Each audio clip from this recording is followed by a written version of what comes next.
Assalamualaikum warahmatullahi wabarakatuh. Perkenalkan, nama saya Nugra Safitra, berasal dari Prodi Perpustakaan dan Ilmu Informasi Universitas Negeri Padang. Kesempatan kali ini, saya akan membahas materi yang berjudul Nomor ISBN Buku, dan terdiri dari pengertian ISBN, sejarah ISBN, struktur ISBN, pentingnya ISBN, manfaat ISBN, dan syarat mengajukan ISBN. Yang pertama adalah pengertian ISBN. ISBN atau International Standard Book Number adalah kode pengidentifikasian buku yang bersifat unik. Informasi tentang judul, penerbit, dan kelompok penerbit tercakup dalam ISBN.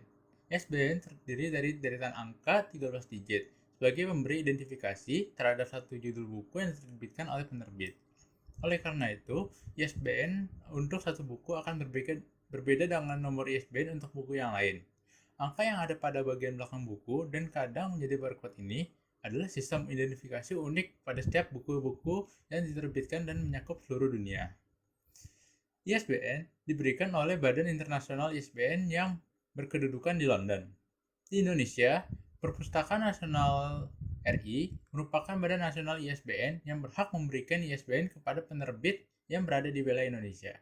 Perpustakaan Nasional RI mempunyai fungsi memberikan informasi, bimbingan, dan penerapan pencantuman ISBN serta KDT, katalog dalam terbitan. KDT merupakan deskripsi bibliografis yang dihasilkan dari pengolahan data yang diberikan penerbit untuk dicantumkan di halaman balik judul sebagai pelengkapan penerbit. Dalam ISBN termuat informasi tentang judul, penerbit, dan kelompok penerbit. Oleh sebab itu, ISBN merupakan elemen esensial dalam produksi, distribusi, analisis penjualan, dan penyimpanan data bibliografi buku. ISBN juga memiliki arti penting dalam manajemen informasi di perpustakaan. Layanan ISBN adalah suatu cara layanan pemberian nomor buku yang diterima semua pihak dengan berpedoman pada standar internasional yang telah ditentukan. ISBN sebuah buku akan menjadi bagian dari buku itu sendiri, seperti halnya dengan nama pengarang dan judul buku.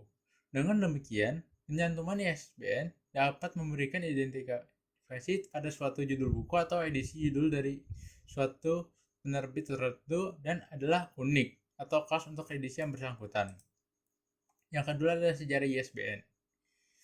Awal mulanya muncul sistem ISBN muncul di Britania Raya pada tahun 1966 oleh seorang pedagang buku dan alat tulis yang bernama W.H. Smith. Sebelumnya, ISBN disebut Standard Book Numbering atau SBN dan digunakan hingga tahun 1974. Smith memperkenalkan istilah ISBN ini untuk memudahkan dalam pencarian buku. Jadi, Smith dahulunya mengoleksi buku asal Inggris di mana buku tersebut sudah diarsip dan dicatat ke sistem komputer. Dari sistem komputer inilah, dari modal angka atau kode tersebut, buku akan lebih cepat ditemukan. Hanya sekali tekan lewat komputer, maka komputer akan menunjukkan bagaimana buku tersebut disimpan. ISBN ini sangat bermanfaat bagi pustakawan. Di tahun 1966, memperkenalkan dengan istilah Standard Book Numbering. Seiringnya berjalan waktu, hingga saat ini kita mengenalnya dengan istilah ISBN. Setiap negara pun memiliki cara berbeda. Ada ISBN yang menerapkan secara internasional, seperti di Inggris, dan nasional di Jakarta. Hingga akhirnya standar internasional untuk buku-buku terbitan mengadopsi sistem ini. Ada juga identifikasi yang serupa disebut ISSN atau International Standard Serial Number. Bagian selanjutnya adalah struktur ISBN. Nomor ISBN memiliki 10 digit kode angka atau 13 digit angka. Contohnya adalah 978-602-475-052-7. Terdapat 4 bagian angka, yaitu ciri kelompok 1-3 angka, ciri penerbit 2-7, nomor urut buku 1-6, dan angka memeriksa selalu 1 angka. Empat bagiannya yaitu yang pertama, ciri kelompok. Ciri kelompok ini menunjukkan bahasa atau daerah geografis tempat buku yang bersangkutan diterbitkan. Contohnya adalah 0 yang dipakai oleh Inggris, Amerika Serikat, Kanada, Afrika, 81 dipakai oleh India, 979 dipakai Indonesia, 967 dipakai oleh Malaysia. Yang kedua adalah ciri penerbit. Menunjukkan nama penerbit tertentu. Jumlah angka yang dipakai untuk ciri penerbit ini bergantung pada jumlah buku terbitan penerbit yang bersangkutan dalam setahun. Semakin banyak buku terbitannya, semakin sedikit angka yang digunakan sebagai ciri penerbit. Sebagai contoh, di Indonesia 979. Bila buku yang diterbitkan antara 10 sampai 99 setahun, ciri penerbit terdiri atas 4 angka. Bila terbitannya meliputi 100 sampai 99 setahun, ciri penerbitnya terdiri atas 3 angka. Dapat kita lihat bahwa Gramedia mempunyai ciri 3 angka, sedangkan penerbit ITB dan UNP Fresh 4 angka. Ini menunjukkan bahwa jumlah buku terbitan Gramedia dalam setahun lebih banyak daripada jumlah terbitan penerbit ITB maupun UNP Fresh dalam setahun. Jadi, Gramedia mempunyai 3 angka 001 sampai dengan 999 untuk nomor urut terbitannya. Sedangkan penerbit ITB dan UNP Press hanya 2 angka 01 sampai dengan 99. Bila jumlah terbitan sudah mencapai maksimum, maka ciri penerbit akan dikurangi 1 angka. Sedangkan jatuh urutan buku akan ditambahkan 1 angka. Jadi penerbit ITB sudah menerbitkan 99 judul dan akan menerbitkan bukunya yang ke-100, maka ciri penerbit yang semula 8001 akan diganti dengan ciri lain yang terdiri atas 3 angka. Dengan pergantian ini, jatah urutan terbit buku yang semula 2 angka menjadi 3 angka. Yang ketiga adalah nomor urut angka. Bagian ini menunjukkan nomor urut penerbitan buku, yang bergantung pula pada nomor edisi dan jenis sampulnya. Jumlah angka pada bagian ini bergantung pada jumlah angka ciri kelompok dan ciri penerbit, A dan B. Jumlah angka ketiga ciri ini, A, B, C selalu 9. Dengan tambahan 1 angka pada angka pemeriksa D, maka seluruh ISBN terdiri atas 10 angka. Dapat kita lihat dari contoh di atas, semakin sedikit angka untuk ciri penerbit, maka semakin banyak angka untuk nomor urut buku. AUP mempunyai 2 angka sebagai ciri penerbit, sehingga ia mempunyai jatah 6 angka untuk nomor urutnya. Yang keempat adalah angka pemeriksa. Bagian terakhir dari ISBN disebut angka pemeriksa yang selalu terdiri atas 1 angka. Angka 0 sampai dengan 9 dan X untuk angka 10. Angka ini harus ditentukan dan cermat, karena bila salah, komputer pengelola pemesanan akan menolaknya. Yang selanjutnya adalah pentingnya ISBN. Jika diibaratkan, ISBN adalah sidik jari sebuah buku. Apabila buku kita memang direncanakan untuk disebar luaskan, sebaiknya memang mencantumkan ISBN. Namun, jika Anda memilih terbit indie, itu berbeda lagi. Tidak semua jenis terbitan mendapat ISBN. Berikut ini merupakan terbitan yang dapat diberikan ISBN. Yang pertama adalah buku tercetak atau monografi dan pamflet. Yang kedua, terbitan braille. Yang ketiga, buku peta. Keempat, film, video, dan transparansi yang bersifat edukatif. Kelima, audiobooks pada kaset, CD, atau DVD. Yang keenam, terbitan elektronik, misalnya machine readable tapes, disket, CD-ROM, dan publikasi di internet. Yang ketujuh, salinan digital dari cetakan monograf.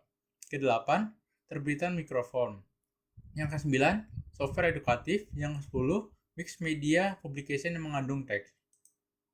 Pencantuman pada buku, ISBN pada buku, singkatan ISBN ditulis dengan huruf besar mendahului angka pengenal kelompok, pengenal penerbit, pengenal judul, dan angka pemeriksa. Penulisan antara setiap bagian pengenal dibatasi oleh tanda hubung, seperti contoh berikut. ISBN 978-602-8519-93-9. Untuk terbitan cetak, ISBN dicantumkan pada yang pertama, bagian bawah pada sampul belakang, back cover, 2 verso di balik halaman judul, halaman copyright. Yang ketiga, punggung buku, spine untuk buku tebal bila keadaan memungkinkan. Yang selanjutnya yaitu manfaat ISBN. Manfaat ISBN pada dasarnya adalah memberikan identitas terhadap suatu terbitan buku, membantu memperlancar arus distribusi buku, dan sebagai sarana promosi bagi penerbit, karena informasi ISBN disebarluaskan baik secara nasional maupun internasional. Secara nasional, Bibliografi Nasional Indonesia atau BNI dan terbitan katalog dalam terbitan KDT serta Essential List akan membantu menyebarluaskan terbitan-terbitan yang ber-ISBN. Begitu juga Publisher International ISBN Directory PIID turut menyebarluaskan secara internasional. Selain itu, dengan menyebutkan ISBN, kita bukan hanya menunjuk ke buku berjudul tertentu terbitan penerbit tertentu, melainkan juga dapat dengan jelas menunjukkan edisi keberapa yang kita maksudkan, bahkan jenis sampul apa yang kita inginkan.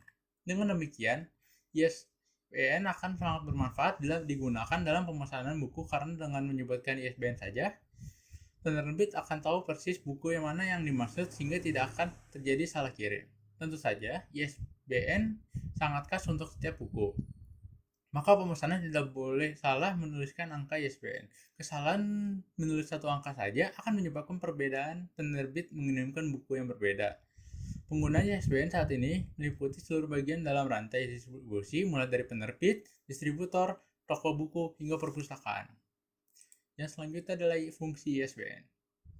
Bagi penerbit, yang pertama mengidentifikasi proyek terbitan, yang kedua identifikasi terbitan dalam katalog penerbit dan iklan, sistem kontrol stok, monitor data penjualan, membuat statistik, dan menangani pengembalian. Bagi pusat distribusi, yang pertama membuat database terbitan, membuat bibliografi suatu produk dan katalog untuk penjualan buku, order pelayanan melalui sistem komunikasi berbasis elektronik atau internet. Yang keempat, memonitor proses logistik. Bagi toko buku, yang pertama, membantu dalam pencarian alamat penerbit atau distributor buku, membantu dalam proses pemesanan atau penggunaan barcode, memudahkan pemesanan yang menggunakan sistem komunikasi elektronik seperti EDI, Electronic Data Interchange, atau pemesanan lewat internet. Yang ketiga, membantu administrasi gudang. Keempat, memudahkan konsumen. Yang kelima, memudahkan program EPOS, Electronic Point of Sale System. Bagi perpustakaan, yaitu sebagai sarana temu kembali informasi, membantu pemesanan, memudahkan dalam pembuatan statistik peminjaman, dan yang terakhir memperlancar kerjasama antar perpustakaan. Terdapat syarat mengajukan ISBN. ISBN diberikan oleh pemerintah untuk penerbit yang akan mengedarkan buku. Selain berfungsi sebagai identitas sebuah buku yang akan diterbitkan, ISBN sekaligus menjadi bukti bahwa penerbit merupakan perusahaan yang sah dan terverifikasi.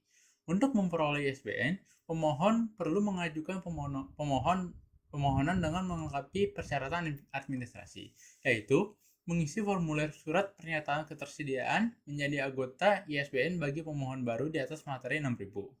Yang kedua, menyerahkan bukti legalitas penerbit, akta notaris, surat keputusan, akta kesepakatan, dan SIO bidang usaha penerbitan bagi penerbit berbadan hukum, CV, PT, Yudi, koperasi, firma, dan atau yayasan.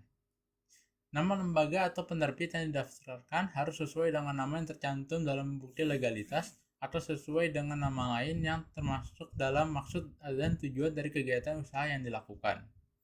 Yang keempat, bagi instansi pemerintah atau organisasi profesi, permohonan diajukan oleh pemimpinan instansi paling rendah, pejabat pimpinan tinggi pertama atau ketua umum organisasi profesi. Kemudian, pemohon perlu melengkapi persyaratan teknis, yaitu membuat surat permohonan di atas skop surat resmi. Yang kedua, surat permohonan harus mencantumkan perihal permintaan. Yang ketiga, melampirkan halaman judul, halaman balik halaman judul, kata pengantar, dan daftar isi yang diatur dalam pedoman atau standar penerbitan di Indonesia. Keempat, pada halaman judul buku harus tertera nama atau logo yang mewakili identitas penerbit bersangkutan. Yang kelima, terbitan hasil kerjasama dalam lembaga lain, maka nama atau lembaga lain itu harus dicantumkan setelah nama penerbit utama atau dicantumkan pada posisi kanan buku setelah nama atau logo penerbit utama. Yang keenam, penerbit utama dan penerbit lain tersebut harus dijelaskan peran masing-masing pada halaman balik halaman judul. Yang ketujuh, daftar isi berisi bab dan uraian pokok-pokok materi yang dibahas biasanya diikuti dengan acuan nomor halaman dan kata mengantar. Sekian itu saja yang bisa saya sampaikan. Mohon maaf jika ada kesalahan. Wassalamualaikum warahmatullahi wabarakatuh.